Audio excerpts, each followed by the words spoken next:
Dear students, welcome back to channel Alex Academy. Today we have to start chapter parts of speech. Parts of speech, speech के parts जो हम speech करते हैं, जो हमारा बयान होते हैं या हम जो बात करते हैं उसमें कितने parts होते हैं हमारा जानना बहुत ज़रूरी है। इसको हम सीखने के बाद आगे आराम से sentences बना सकते हैं। हमें मालूम होगा हम क्या क्या उसमें यूज़ कर रहे हैं। Look at board. देखिए there are 8 parts of speech. देखिए 8, 5 और 3, 5 और 3, 8 parts होते हैं। वो क्या क्या है? नंबर 1 है हमारा नाउन। किसी स्थान, व्यक्ति, वस्तु, जानवर आदि के नाम को नाउन कहते हैं। एग्जाम्पल मैंने यहाँ लिखे हैं। नाउन सब जानते हैं। We can say everything is noun. ठीक है। मुनकर एक नाम है किसी का, कुछ भी नाम हो सकता है। हामिद है, शीला है, अशोक है, जो भी नाम हो सकता है। जगह का नाम आगरा या दिल्ली या जैसे कि हमारा ताजमहल, ये सब क्या है? नाउन है। बुक है, नाउन है। Everything is noun. अब जो वर्ड नाउन की जगह पर आते हैं, नंबर 2, वे शब्द जो नाउन की जगह पर नाउन के बदले इस्तेमाल किए जाते हैं उसे प्रोनाउन कहते हैं या किया जाता है। ठीक है। The word which is used instead of noun is called pronoun. जैसे आई, वी, यू, दे, शी, मैं आपको बस इसके बारे में पहले बताया भी है। तो एक नाउन हो गया, एक हमारा प्रोनाउन हो गया। हमने कोशिश करी है शॉर्ट क्लिप में, हमारी कोशिश यही है कि शॉर्ट क्लिप में शॉर्ट डेफिनेशन आपको समझा दें। देखिए मैं सब खुलासे से सब समझाऊंगा कि नाउन कितने होते हैं, प्रोनाउन कितने होते हैं, वर्ब कितने, तो बहुत लॉन्ग चैप्टर है। वो अलग अलग चैप्टर इंशाल्लाह मैं आपको आगे बताऊंगा। अभी नॉलेज के लिए, मालूम होने के लिए मैंने शॉर्ट एक्सप्लेनेशन इसमें दी है, तो ध्यान से तो समझिएगा। मैंने हिंदी में लिखा है इसलिए समझने के लिए। नंबर 3 वर्ब कोई सा भी काम, एनी वर्क, किसी भी काम के करने होने को वर्ब कहते हैं। Any work which is done is called verb. जैसे आना, जाना, कम, गो, हमारा जो भी है, ठीक है, वर्ब भी लिखा हुआ है। किसी भी काम के करने होने को वर्ब कहते हैं। जैसे कट, काटना, गो, जाना, स्नैच, छीनना, वीप, रोना, एक्सेट्रा। वर्ब की सबसे मेन पहचान तो ये है, अगर आप अलग से ट्रांसलेशन करेंगे आखिर में ना आता है, ना। ठीक है। गो, जाना, कम, आना, स्लीप, सोना, काम होता है हमारा जो वर्ब है। Number 3 adjective. वे शब्द जो नाउन और प्रोनाउन की विशेषता, खासियत बताए।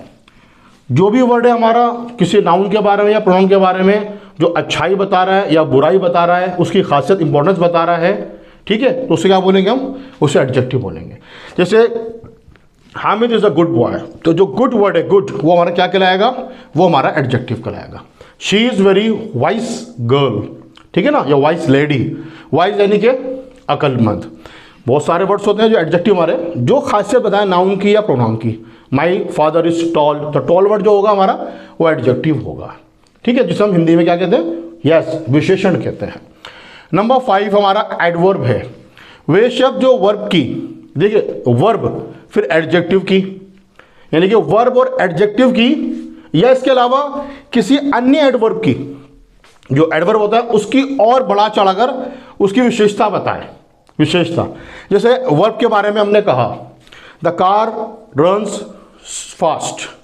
कार जो है तेज दौड़ती। जो फास्ट वर्ड है वो हमारा फास्ट वर्ड जो यूज हो रहा है वो क्यों हो रहा है? चाहे रन को जो है ना, रन को बड़ा चढ़ा के बता रहा है, तो हमारा फास्ट जो वर्ड है क्या कहलाएगा हमारा? यस, एडवर्ब कहलाएगा। और हम इसे कहते हैं जैसे अब जैसे क्या किसी अन्य एडवर्ब, मतलब जैसे इसी फास्ट को अब हम यूँ बोले the car runs very fast.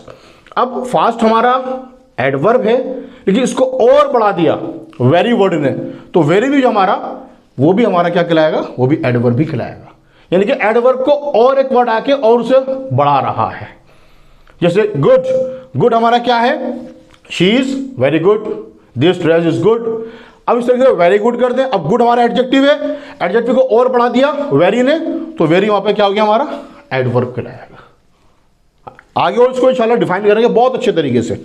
ठीक है, अभी शॉर्ट डेफिनेशन लिखिए। Next, preposition.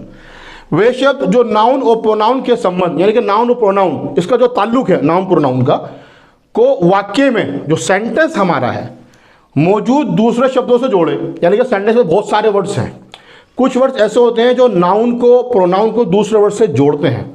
जैसे शी इज सिटिंग, वह बैठी हुई है। शी इज सिटिंग, अब शी क्या हमारा? प्रोनाउन है। इज हमारा हेल्पिंग वर्ब है। सिटिंग है इज, और सिटिंग क्या हमारा? वर्ब है। द ट्री, अब वो हमारा क्या आ गया? ट्री, नाउन आ गया। अब बीच में अंडर नहीं है, तो अंडर वर्ड लगाने से रिश्ता जुड़ रहा है, आपस में ताल्लुक जुड़ रहा है, संबंध जुड़ रहा है। नाउन प्रोनाउन का दूसरे वर्ड से जुड़ रहा है, तो इसको हम क्या बोलेंगे? प्रीपोजिशन। बहुत सारे होते हैं, इन, एट, ऑन, ये सब होते हैं हमारे अंडर। ये भी एक चैप्टर है इंशाल्लाह। सब इंशाल्लाह स्टेप बाय स्टेप आपको हम नॉलेज देंगे, इस बारे में बताएंगे इंशाल्लाह। Number 7 conjunction. कंजक्शन बहुत इंपॉर्टेंट है ये भी। वे शब्द जो दो शब्दों या वाक्यों को जोड़े, यानी कि दो वर्ड्स को या दो सेंटेंस को आपस में जोड़े, उस वर्ड को हम कंजक्शन कहते हैं। डेफिनेशन समझ आप कि दो वर्ड्स को या दो सेंटेंसेस को आपस में जोड़े। जैसे कि शी लाइक्स, वे पसंद करती है, प्रेजेंट इंडेफिनिट टेंस हमने लिखा, शी लाइक्स वे पसंद करती है क्या, टी चाय। अब कॉफी भी है तो बीच में एंड लगाने से दोनों वर्ड जुड़ गए, एंड, तो एंड क्या हमारा कंजक्शन कहलाएगा। इस तरीके से सेंटेंस कैसे जोड़ते हैं, जैसे आई नो, सेंटेंस मतलब मैं जानता हूं, मैं जानता हूं। दैट की, अब दैट यहां पे दूसरा सेंटेंस जोड़ रहा है, that he is a wise man, मैं जानता हूं कि वो एक यस अक्लमंद आदमी है। तो दैट दोनों सेंटेंस को जोड़ रहा है। अब यहां दैट को हम क्या बोलेंगे, कंजक्शन बोलेंगे। और भी होते हैं इंशाल्लाह नेक्स्ट आगे इन फ्यूचर, ओके, बताएंगे आपको। Number 8 interjection. अब इंटरजेक्शन क्या होता है? इंटरजेक्शन ऐसे शब्द होते हैं जिनका इस्तेमाल अपनी भावनाओं, अपनी फीलिंग्स को जाहिर करने के लिए, भावनाओं को जाहिर करने के लिए किया जाता है, ठीक है। अब वो या खुशी में हो या गम में हो, जैसे कोई एकदम मैच जीत गया, hurray we have won the match, तो अब ये हमारा जो है ना, ये हुर्रे, ये जो वर्ड है हुर्रे, ये क्या कहलाएगा हमारा, ये कहलाएगा इंटरजेक्शन।